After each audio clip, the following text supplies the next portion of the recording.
and farming, controlled environment agriculture, which saw some massive investments in controlled environment using LEDs, using a huge amount of energy, which unfortunately was not particularly successful. Now, obviously, since then, we have seen entrepreneurs, we've seen people who have stayed in that industry, have learned the lessons from that, have innovated, and have developed solutions that actually work, and now are reaching a level of maturity where can be of interest, they can be used in our developing member countries, in emerging markets, to provide that level of food supply security, of disaster recovery, of dietary diversity, and of nutrition. We're very lucky to be joined today by two companies who we will get presentations from, and then we will be able to have some discussion and ask any questions. You can ask your questions in the chat during the presentations, and we will pick up on those during the discussion. So to get us moving and to get us started, I would like to welcome Eric Sturman from Water Up. So Eric, if you would give us your presentation, and we will look forward to discussing this with you later. Thank you very much. Thank you very much, James. Thank you. And welcome to everybody. I'm not in control of my PowerPoint, so Ian, can you have a go at getting that up for me, please? Fantastic. So, look, thank you very much. Look, we're a small Australian company called Water Ups, and we have well, look, like it says down there, an innovative and proven sort of system for growing food very, very effectively, sort of either close to the consumer or, which means remote areas or in the case of urban agriculture, sort of nice and close to where it's being used. Next slide, boss. So look, we're relatively new, and we have sort of come about during these tough periods that James was talking about. So, but we did, have a vision to develop a scalable product, and that's the most important thing. Have something which we can do either very, very small on people's balconies, or sort of quite large in a sort of more traditional sort of, urban or peri-urban sort of agriculture setting. And obviously here in Australia, we have very remote communities that don't have the benefit of the nutritious food or the fresh food. And then, of course, as well, a big country, we're hit from all angles at all times of years from all sorts of disasters as well. And we need to be able to sort of bring, sort of fresh food, amongst all of the destruction and the chaos. So look, in the 8 years, we've also acquired a couple of other companies, which is sort of like-minded and helped us in our way. And we have a vast array of tools. And as you can see, we are 100% recycled plastic, our product, which I'll introduce you to in a moment. And we're really making a good difference in diverting what would otherwise be landfill at best or floating around the ocean at worst. We've started exporting to 19 different countries, and we've got 12 staff made up of full-time, part-time, and a cadet program as well, where we take the brightest young stars and hope that they'll stick around. So what's the next slide look like there, boss? All right, so what is it? So we are a wicking system. Put simply, that's a subsurface irrigation system. We instead of using gravitational water, so we're not watering with a spray irrigation system, a drip irrigation system, a watering can, or the rain or anything. We're starting water. We're starting below. And this is we're combating the effects of gravity, in fact, on water, which have a short influence on the root zone, and then as gravity continues to have its effect on the water, it takes it beyond the root zone, essentially drying the soil out. So by using an underground reservoir, what we're actually doing is we're holding the water in suspension in the soil. And we're doing that because what we're doing is we're squeezing the water up through the soil. And you can see here, it's a great little blue graphic. It shows the water, Wicking, I suppose, is maybe something that is, maybe, people talk about a lot more, like a wick of maybe a wet towel sitting in a bucket. The water will travel along the towel. Well, it's essentially the same thing that's happening here, and we get incredibly good results from applying water in this way, and you can see the benefits here. When you apply water with gravity, where 80% of that water gets away, only 20% of it's used by the plant. So we know that because we use 20% less water. 20% the water, so 80% less water to achieve the same results with our system. We also, by having the soil at a constant level of moisture, we can also increase growth and produce in the same area. So it's upwards of 30%. We've actually had very qualified horticulturists working with our product who have quoted even higher, up to 50%. And in other systems, we've just finished working with the Western Sydney Airport Authority on their greening initiative out at Luddenham, and they were reporting some incredible growth rates there, which we won't go into because it's a bit off topic, but we can definitely, it's been published, we can definitely get that for you. So look, while I'll just take a quick second to show this little quick 4-week challenge video that shows what we can do from a seedling in our system, keeping in mind this is not ideal growing conditions. This is tucked up against a wall, not necessarily getting the full 8 hours of sun, maybe getting a few benefits from some heat that might trap there at night.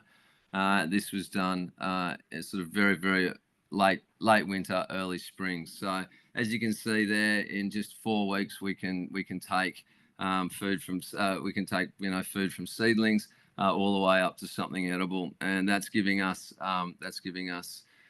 harvest weights of 60 kilos per square metre per year out of our system. So we got a next slide there. All right, so we do a lot of research in our company. A lot of how water moves in soil. We use things like the perched water table effect, which which says that water won't travel from a finer grade to a thicker grade. It will move sideways. So we've been able to study that and use that to great effect in our systems in very sandy soils. We've explored different types of inorganic materials in our system. We need to have some inorganic material in our system that bridges the water to the soil. We've done a lot of work to make sure that we don't get a phenomenon called anaerobic breakdown in our soil. We only have aerobic breakdowns, so nice sort of composting, not smelly, but organic matter breaking down very effectively for use by the plants there. We've done a lot of work in and continuing to do a lot of work in soil building, and in fact the next 3 points are probably based on that. And the way that we do that is that we use sort of local materials. Sand is everywhere, and what we can do is that we can actually initially add to that sand with an element of organic matter in the form of coconut fibre, which is very plentiful and easy to take around, very economical to move around, I should say. And we can actually, we've been doing tests on inoculating that and putting life into it. And then we've also got all of the tools to continue to add life to that, one of which is the use of an in-ground worm farming system, where we actually have a very circular system within almost a circular economy within our beds, where we're feeding the soil through a system of worm farms that are actually incorporated into the soil. And then, sorry, I'll jump up a couple of points to the last one. And further research is that we want to, we're looking at, we already use passive grey water and storm water, but we'd really love to move into sort of using black water, screened black water. The beauty of that, obviously, is that by being able to have a reservoir down the bottom that never comes in contact with human hands or the food that humans will be eating, we can put less than clean water down in the bottom, and the capillary rise will bring that nutrient rich, albeit pretty nasty water up into the soil, and the soil microbes will break that down and deal with that. There's been huge amounts of research already on the effectiveness of that. So, and look, we're also food growing is sort of a big part of what we're doing and what we do here. We are very much in the green space and biophilic design and urban cooling and things, but we did really, our basis is with food growing, and we've already sort of do a lot of urban agriculture. And and during the introduction you mentioned urban agriculture as these sort of big car park, levels of car parks and factories with lots of lights and things like that. With our scalable system, we've in fact been able to make use of much smaller areas, and urban agriculture can be a little sunny corner on a balcony where someone's growing food directly for themselves. It can be something in a school, it can be something part of a community garden, rooftops, churches, all sorts of places that are either sort of open to the public or sort of semi-private.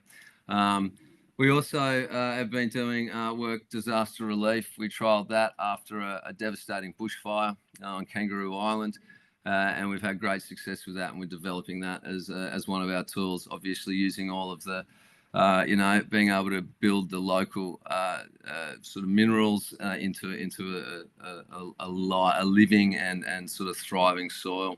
And that will also that transfers or translates very easily to the remote communities and refugees as well.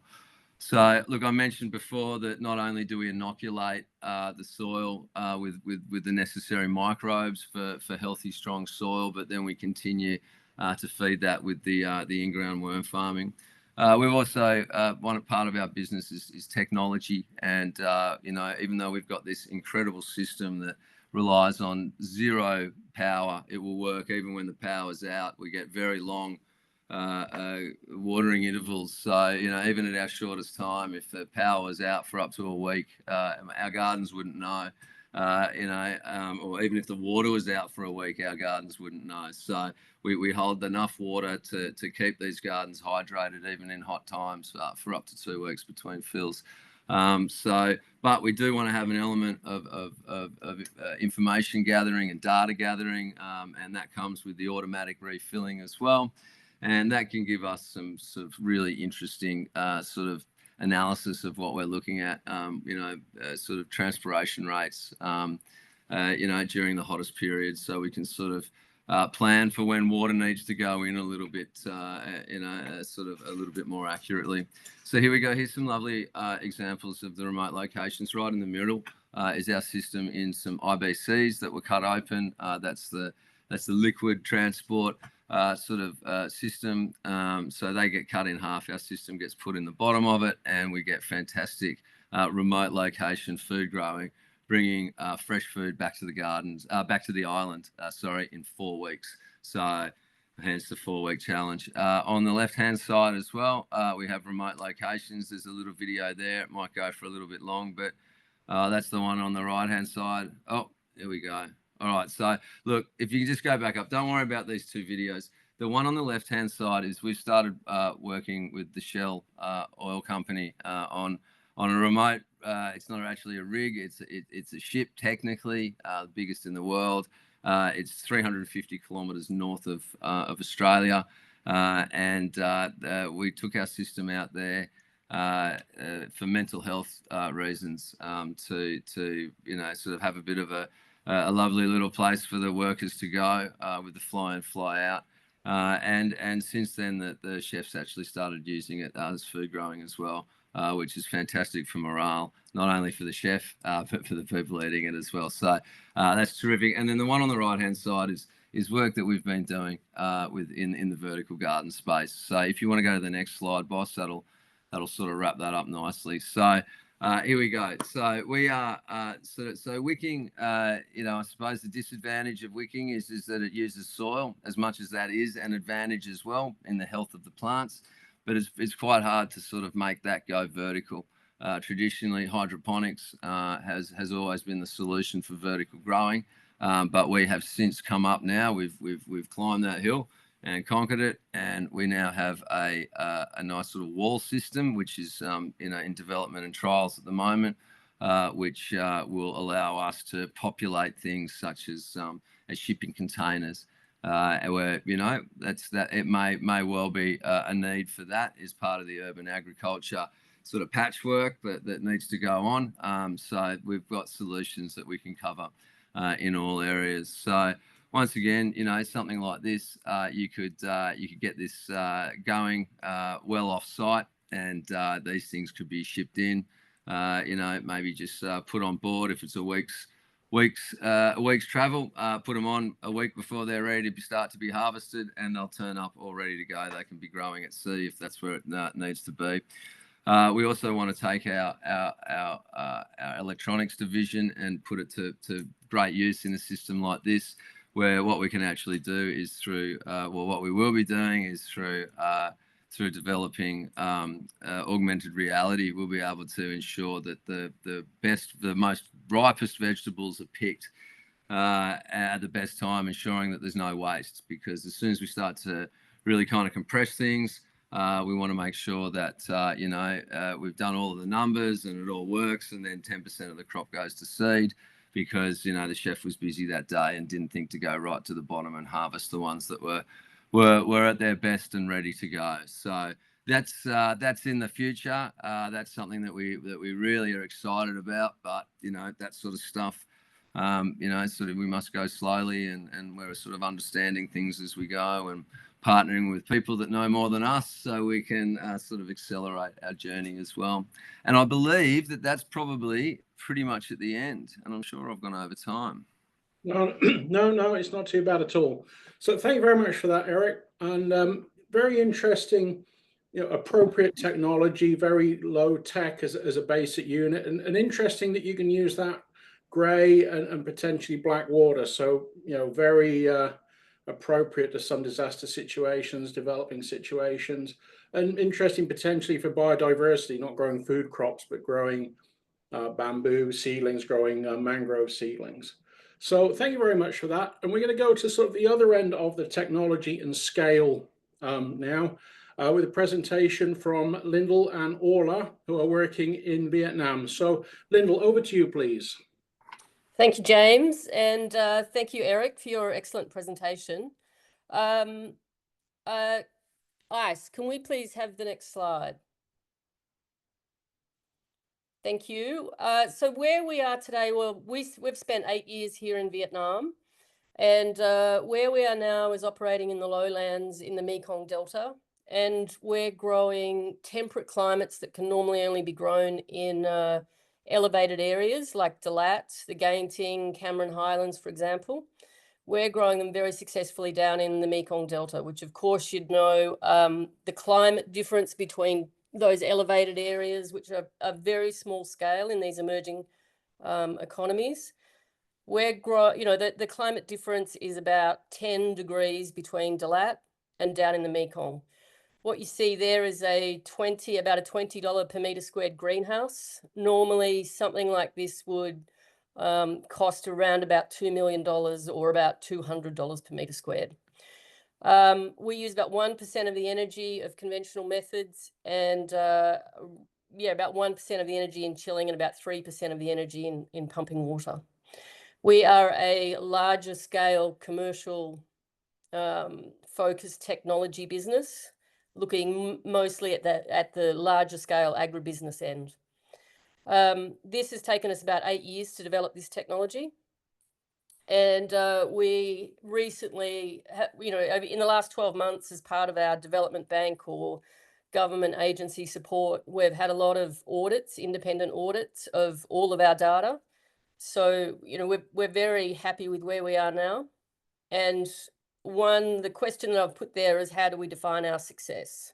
We think we've been successful, but I think the most important part for our success is the quote of about 1% use of energy. We also have vision, what we call Vision 100, which is to be able to produce at the farm gate for less than $1 a kilogram, 0 greenhouse gas emissions and 0 pesticide residues. And we achieve all of that. Next, please. So here is the problem that we all see and that we all know, and that there's been about $9 billion invested globally in controlled environment agriculture or indoor agriculture. What all of those investments were aimed at doing was being able to recreate the Dalat climate down in a place like the Mekong Delta. And as I've told you, that takes a phenomenal amount of energy. So in Dalat, it's very high land costs, very small plot sizes, so 1,000 to 2,000 meters squared, very high transport costs. And currently in all of these areas, there's a lot of landscape desecration where we see landslides really happening now at rates where the landscape's becoming very unstable. We knew that when we went to Dalat 6 years ago, that we were going to eventually have to try to get to the lowlands.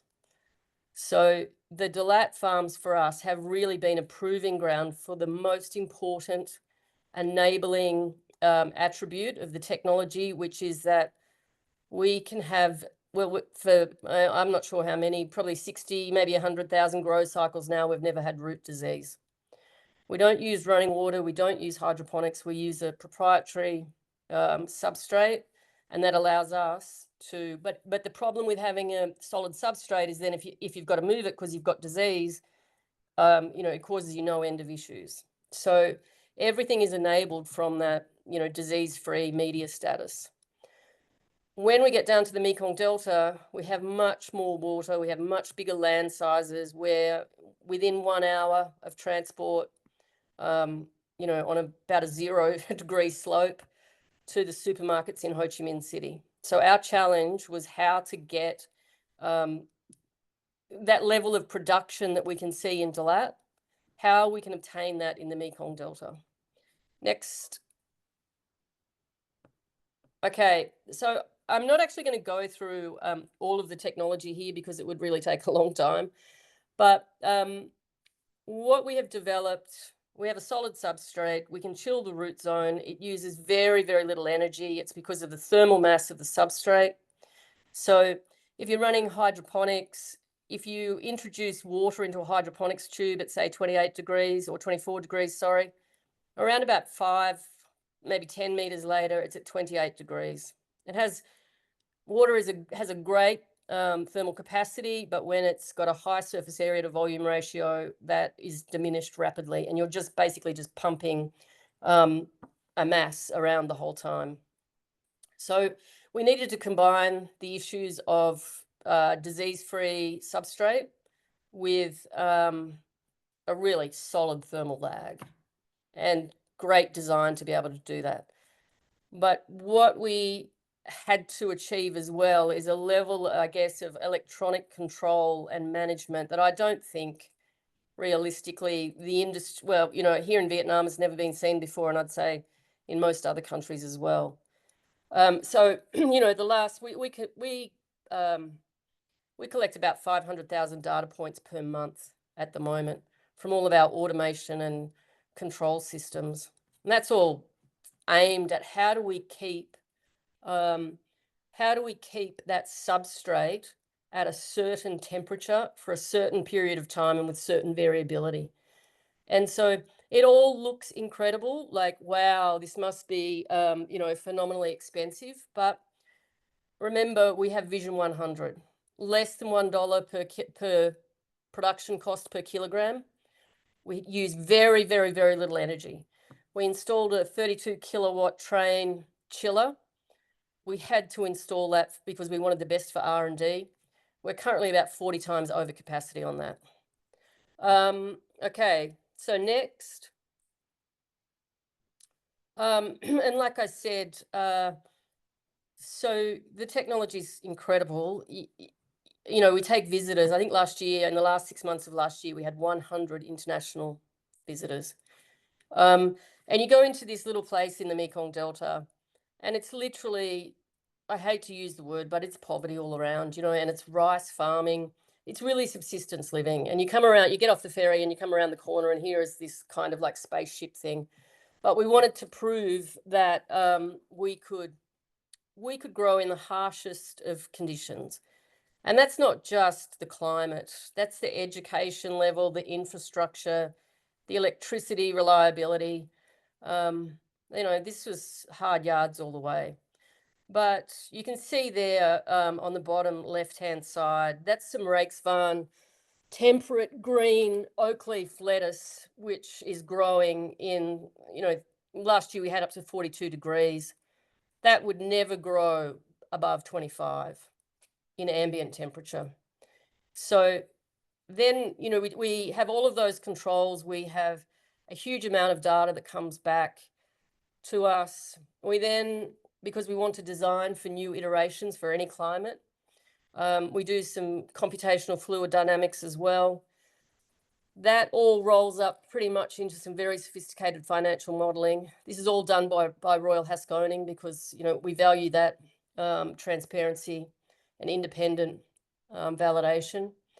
And then on the right-hand side, on the top of that slide, you can see it, if you can see, that's a spatial model where we took every single climate attribute, water availability, close, proximity to the grid, proximity to market, transport costs, every indicator or aspect of that financial model, and then overlaid that with the landscape, where we're allowed to be, where forestry is conserved, where there is access to water or saline intrusion. And we came up with this incredible model for locating where we can go to still maintain our Vision 100. Next. One of the problems in my wandering through the financial system, as I will call it, is that where people really need the impact, where this technology really needs to go, is not where there's 30% equity to support debt, to scale, or to build these assets. I've broken this down into what I call the red and blue ocean, which is conventional competition theory. But then I added the green ocean. So the red ocean is places like Dalat, the Genting, Tagatai, or places where anybody can produce because the climate's acceptable. But then the blue ocean is where our technology can open up new markets. And we have no competition, I can pretty much say, that can operate with the economics that we can achieve and that we've proven. We've well and truly proven it by now. But the problem that I see is that we've had a lot of work with funders, VCs, donors, development banks. The place where this technology really needs to go is the place that I call the green ocean. We're potentially a catalyst, and we're working with a number of parties now, but we're potentially a catalyst for massive impact. But the first thing we have to do is we have to be able to find that financial support. And we are working with a number of parties. And we see all sorts of extra limitations there. Management, if we were to put in 100 hectares and we needed one qualified agronomist or horticulturalist per hectare, you couldn't find that management. So we've got even next level tools that we've built, especially with the University of Sydney, to start to be unlocking the green ocean. But what this led to me finally doing was actually creating a financial model that we can now work with a number of partners to unlock that green ocean. So next. So we're working with a number of not-for-profits or NGOs or government or community organisations. They can access large philanthropic grants, funds.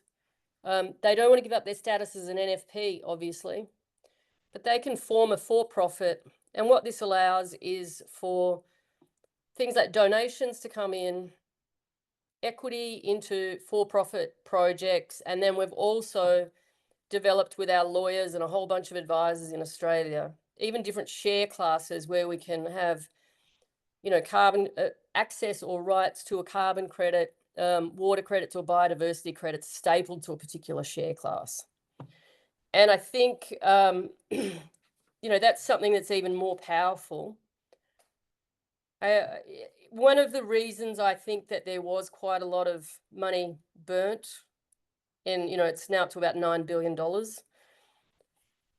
That technology went to places where the finance was easy to obtain, not where the technology was going to be tested, the people were going to be tested, the founders were going to be tested, and where it wasn't really needed, and I give an example. There was one group that went through around about $300 million. The year before they filed for bankruptcy, we made more kilograms than them. And we're doing it here at $1 a kilogram. But this wouldn't happen, of course, without a whole bunch of support. Next slide.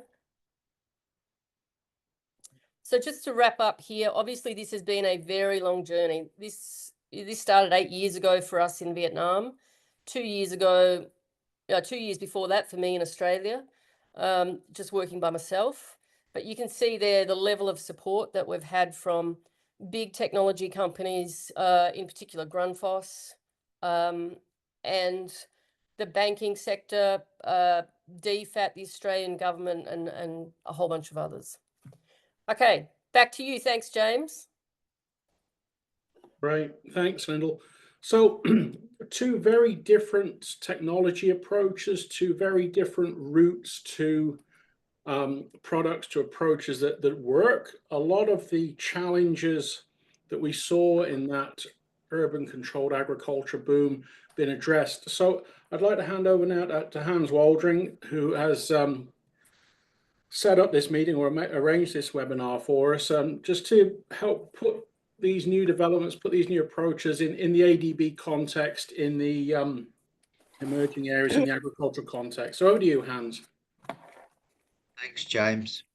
Yep, I do accept responsibility for getting everybody on board to have today's event. So thank you, James, for your help with that, and thanks to the presenters. The food security problem hasn't gone away, of course, and in many ways, it's also gotten worse.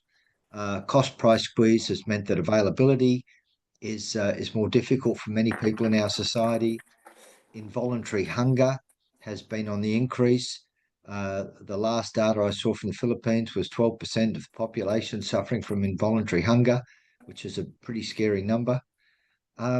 So I wanted today to try and bring to everybody's view some technologies that I'd seen developing, one that was obviously simpler in design and had applicability in settings where the lower tech was going to work, and then the second presentation, Lyndall's presentation, in an agribusiness setting where you could really go for higher productivity, but at a larger scale. And also, you might have caught on with Lyndall's presentation, the use of high tech so as to be able to spread the expertise across a larger number of hectares because of the shortage of expertise that you can easily experience. So some technologies there for which I think both of which could apply, I would think, in pretty well any of our DMCs. We have a president. The new president has said to all of us that food security is right up on his agenda. It hasn't gone away as an agenda item with our governments and with our clients. So I think it's up to project officers to look at these types of presentations, see where they may fit, and discuss with our clients at the right opportunity, and see if that's going to work to help him improve the food security situation. I'm going to leave it at that, James. I think the people on the call are all more than able to come up with some questions, and I'm very grateful, Lyndall and Eric, and also Ian, but he maybe hasn't got his camera on, for making your time available today to give the presentation. Thanks, James. Right, thank you very much, Hans. And I encourage everybody on the call, please either raise your hand or type your question in the chat. Just to get us started, whilst everybody thinks of their questions or considers what they've heard, perhaps a question for you, Eric. So obviously we have this technology, you can ship it fairly easily. We talk about inoculating soils. how does your system cope with dealing with local soils? So, for example, in a situation where you shipped containers or you shipped the basic infrastructure, had to use locally occurring soils, locally occurring growing media. How much experience do you have with that? And has that been a challenge or been successful? Yeah, well, look, I mean yeah, thank you. Yeah, absolutely. I mean, look, that's just here in Australia. You know, you can't tell someone to go and, you know, buy a certain type of soil and expect that it's going to be available, you know, in Western Australia, from the east coast to the west coast. They start with different sands. They've got, you know, they're sort of composting and having different additives. So no, look, we're reasonably confident that our system, you know, works very well in all types of soils, and we have tested it. You know, in all sorts, things that just, you know, dusty stuff dug out of the ground, all the way up to, you know, the sort of the highly manufactured sort of green waste, you know, I suppose, product at the end. And you know, there's actually, to be honest, it's a mixture of both that we want to be using, and you know, we can pretty easily work that out from location to location. But no, ideally, we want to be using the most local product possible. And you know, if we can be helping with the you know, the local sort of recycling economy as well when it comes to green waste and food waste, then you know, that's even better. We can do that right from the beginning when it comes to you know, sort of initially filling this, and then we can add to it with food waste as we go. Something else that I didn't put into my that didn't make it into the presentation is that I did mention that we've been working with you know, sort of non-organic or inorganic substances in our feed. We typically use perlite. It's very light and easy to transport around. But you know, if you had a sand that was, you know, free of organic matter, so a river sand or something like that, you could use that. And we've also been working with some councils here in Australia who are putting biochar in, or even though the jury's still out on whether there's actually a net gain at the end of that process.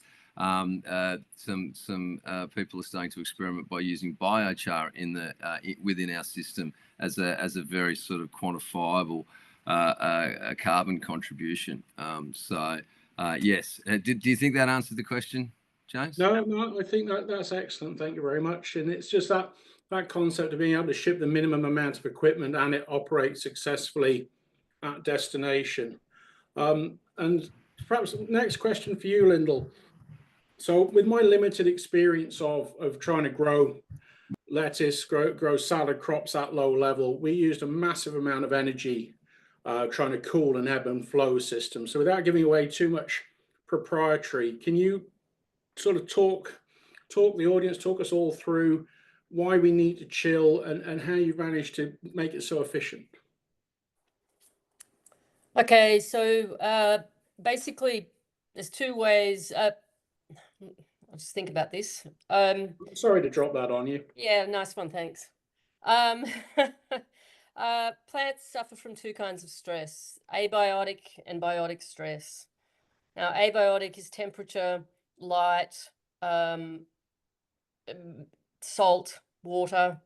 Biotic is pests and diseases.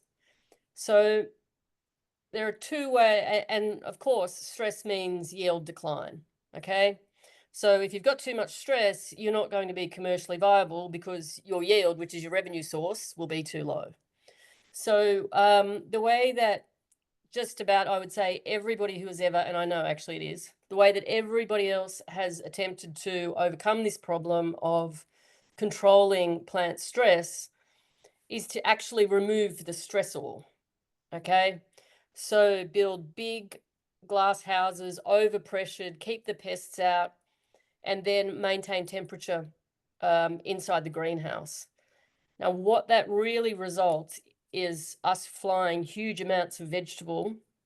It is traditionally been cheaper to fly, or it would be actually, until all are, but it would be cheaper to fly vegetable from the Netherlands, the United States, or Australia than to actually use the amount of energy that it requires to produce in the lowlands in a greenhouse. So the rest of the world tried, okay, let's just keep excluding that stress. but we'll try, or stress oil, but we'll try to, put synthetic lights or, artificial lights or whatever. Whereas what we do is completely different, and we maintain the root zone in such a incredibly healthy way that the roots stay open, which that then means that you've got, if the roots you can almost trick the plant. It takes a lot, but we trick the plant to think that it's in the lab. So we keep its feet cool. We also then use a whole bunch of biochemical pathways and microbes. And so what that does then is it keeps the plant root open. When the plant root is open, you've got turgor or water pressure through the plant. When the plant releases that water, of course, carbon dioxide is coming in. I'm getting technical, but that is what drives the photosynthetic process. As soon as the plant thinks it's under stress, the first thing that it will do is it will close down the roots. So we use, on our substrate, there's literally trillions of microbes per gram of substrate. And then we chill that substrate down because of its thermal lag. So instead of just having this water running through, to try to chill that, it's very, very low energy. And it's a completely different way of thinking about things. But I've had some of the, best plant breeders in the biggest plant breeding companies in the world here, and they say that we've really changed even their way of thinking. Oh, that's fabulous. And from my own experience of trying to cool the world to encourage lettuce to grow just outside of Singapore, it was not an easy problem to solve. So still lacking any questions from the floor, but perhaps while we wait for everybody to ask us some questions, I'm looking at you, Jingming, Helena, Mary. I'm going to start picking on you if you don't come up with some questions. Perhaps back to you, Eric, just to talk about costs. If low technology solution, potential there to work in the Pacific Islands to support disaster relief on a fairly quick basis. In terms of kilos of food produced, the equipment required for that per population, again, a difficult question to drop on you, I understand, but what sort of money are we talking about if we say an island population of 20,000 people, if we wanted to support them with some green vegetables? All right. Well, so look, once again, that's depending on what we're sort of looking at. I mean, I would say even on the smallest, most simple scale, we'd probably be looking at this is because you see, you've got to contain the soil as well. I could get it for you very cheap if you can, sort of do all of the sides and do all of it. But we don't want people building at that time. So look, I would say at the moment we're probably looking at $400 a square metre as an investment. That's Australian dollars, and that's absolutely including getting it there. And the getting it there is the tough part. It'd be a lot less if you're taking it from the Australian shores, but yeah, I mean, look, and that's based on a retail price of what our system would be, and like we would be sort of supplying it at half of what we would sell it to retail. So that's sort of 50% travel or shipping and 50% product, and that's 4 of our little units, which are about a quarter of a square metre each. That's on a basis, and you can sort of you can blow that out. We've got bigger systems as well, but that's going to be about your and so that can be as low as if not transport not taken into account, that can be as low as 45 Australian dollars, which is not many US dollars. Oh, sorry, yeah, that's right, not many US dollars at the moment. So and that might be enough to put on a balcony as a supplement for a family of 2 or 3. That was what that video was before. So we're sort of growing nine plants in that every 4 weeks, I suppose. It's not gonna fill their bellies, but it's going to be able to bring some green supplement, sort of a couple a week to the family table. So yeah, that's sort of I suppose very quick sort of thinking about it. Excellent. Thank you very much. And I see your question, Helena. Thank you very much. I'm just going to ask Lyndall one more question, then we'll come back to Helena's, which might be one for you, Eric. So, Lyndall, obviously you've done a lot of work looking at the growing areas within Vietnam. In preparing for this webinar, we discussed about the similarities you mentioned to Gai Tai, Genting Highlands, and Cameron Highlands in Malaysia. How transferable is your technology in terms of the equipment that you would need to source from outside of a country? And then perhaps as a follow-up to that, if you were looking at an island location, how much of it can be, how much of it can be sort of fairly easily sourced? How much of it is a challenge to move? I think we're probably, I mean, it's transferable now pretty much anywhere, including even cold climates, because we can heat the root zone the same as that we can chill the root zone. We're pretty good at moving stuff. So, shipping containers filled with this land, greenhouse manufacturers and constructors, this is their core business. So I don't see that it's and the only thing that we get really is, if we were to go, for example, to the Philippines or to Malaysia or anywhere else, could we find local microbes that we could use?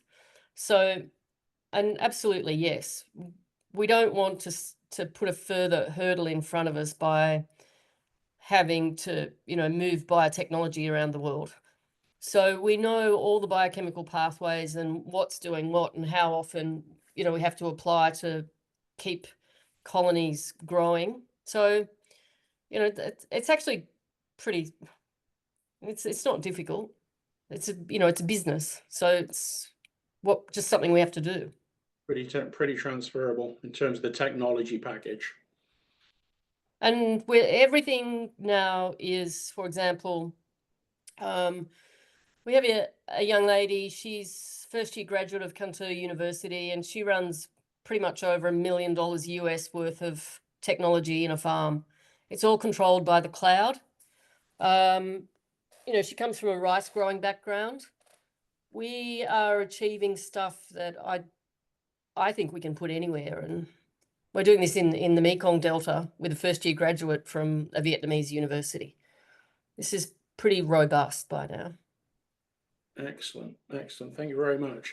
So just to pick up on these two questions in the chat, and I think possibly both of you, Eric. So we've got from Helena, in a remote area of peatland forest or small island, is it feasible to grow vegetables in a much simpler way? And I think that, the water up system is, a good example of that. And a follow-up question from Ian about root vegetables. Do you think you perhaps cover both of those in an answer? Yeah, absolutely. I mean, our system is, obviously it's very diverse and adaptable. It's a, it's a water delivery system is what it is. We just sort of, by watching it, we've been able to make the most of it. So, or understanding it, we've been able to make the most of it. So, look, absolutely, Helen, your question about, is letting nature do all the hard work a better approach, and we absolutely think so. Of course, it restricts. We can't do these. We can't sort of grow. We would be more sort of local vegetables, local. Fruit as well, obviously.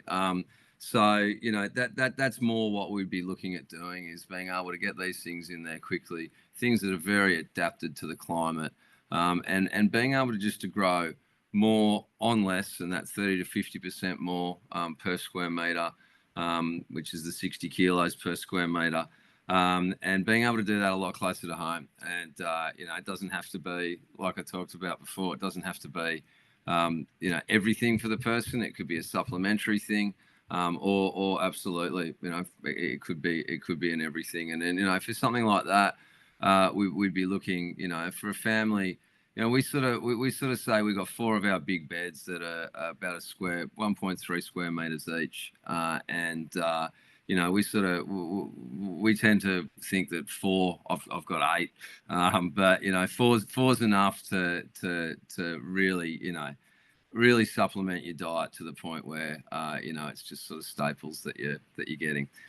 So yeah, a simpler approach. We can do just about anything with the local soils, with the water, whatever state it might be in, and yeah, we've just got this really great way of containing the natural process of natural water table, and promoting really healthy soil. And you know, it might not always start off that way, but we can help with that too with the research we've been doing there. And yeah, just you know, I think the thing is that, you know, in Australia we're getting further and further away from it, but this farming, this small scale farming is reasonably inherent in everybody's sort of skills and understanding, and yeah, it really is something we can push out to every corner. Just a little bit about the root vegetables, because I know one of the challenges with urban farming with these solutions is root crops. Okay, so the exception to the rule of using less than potable water is root vegetables, and you know, they can really be sponges. So if you can be assured that that your soil is free of, you know, the real nasty stuff, the metals and the I don't know, or whatever, if there's PFAS in the system or something like that, you know, you'd want to be pretty sure of what your you know, toxins in the soil are. But you know, once you've got a pretty good go at it, you know, once you're pretty confident, then yeah, and we can help you build that soil as well from sand that would be relatively inert, and using something that's you know, sort of been steamed, the coconut fibre, I understand, to sterilize it so it can be sent all over the world. So you know, we can sort of start and start from the beginning and help with all of that if the soil is, and you know, even here in a country like Australia, you know, all of our sporting fields are all on old tips. So, and those sporting fields are where we put our community gardens and things like that. So, yeah, going up and having our system at the reservoir of our system as a you know, something to sever the groundwater, the ground soil from the growing soil. So we've actually got a, you know, what we refer to as a closed system.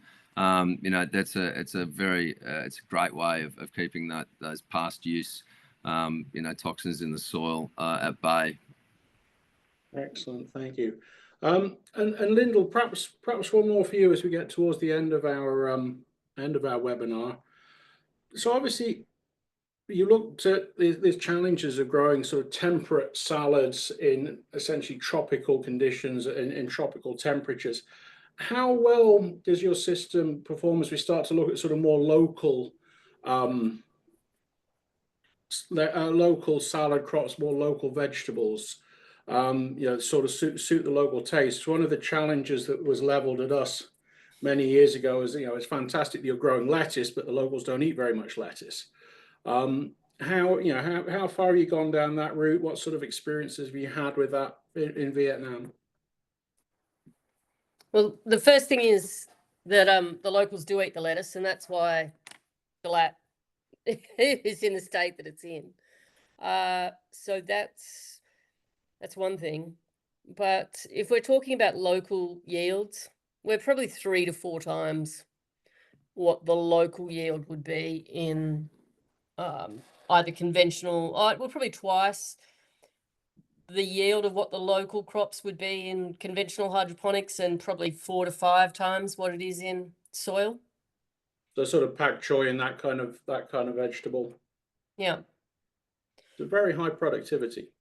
It's incredibly high productivity. So, you know, indoor agriculture would be about $30 capex, $30 to $50 capex per kilogram. We're about $2.50 capex per kilogram, right? Based on, you know, how capex per kilogram works in agriculture, first annual yield. So we're incredibly efficient. And sometimes we use, like, we even, I hate to say it, but we have to supplement with fertilizers. Our local crops grow so fast that we have to really stay on the fertilizer regime. When we do some local crops, we really have to stay on the fertilizer regime because they just can outgrow anything that we can put in there. So it's actually still a challenge, but it's a good one to have. Yes, trying to keep up with feeding. And I think you mentioned your target 100, but you're aiming to be able to grow crops for less than the haulage from the remote locations, aren't you? So we do that. Yeah. So I think 2 years ago, our annual or our average cost, and this is the fundamental reason why people went to indoor agriculture. You know, why pay $30 capex per kilogram in a setup? It was so that you could reduce these long distances that you had to travel. And I think 2 years ago, our average, Vietnam's very inefficient in terms of logistics and transport. I think our average was 89 cents per kilogram transport cost in Vietnam.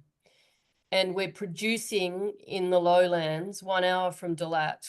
Now, 1 hour, sorry, from Ho Chi Minh City, we're producing less than the equivalent, than the cost of transport from Dalat to here. So, I mean, that's the power of the technology. Yes, I mean, that's fantastic. And I mean, it's transferable to Singapore, Johor Bahru, Manila, I think Bangkok as well, isn't it? So, yeah, interesting. And even places, you know, Darwin. Australia is a developed economy, and yet Darwin is a food desert. You go to Darwin and it's $25, $30 a kilogram for lettuce, which is being on the road for 7 to 10 days, right? And you take it off the shelf, and it's, you know, you don't want to buy it. Yeah, it's I don't know if Darwin appreciate being called a food desert, but I know what you mean. So that is fantastic. So we're coming towards the top of our hour. So Lyndall, Eric, Ian, thank you very much for your presentations. Hans, you're on here somewhere. Possibly your last official event, as it's your birthday and your retirement day. So thank you very much for organising that. Thank you, Lyndall, Eric, for fantastic presentations. Thank you very much, everybody, for joining us. Unless there is any last minute comments, I think we can probably call an end to our webinar and wish everybody a fantastic afternoon. Thank you very much. Thank you. Thank you. Thank you.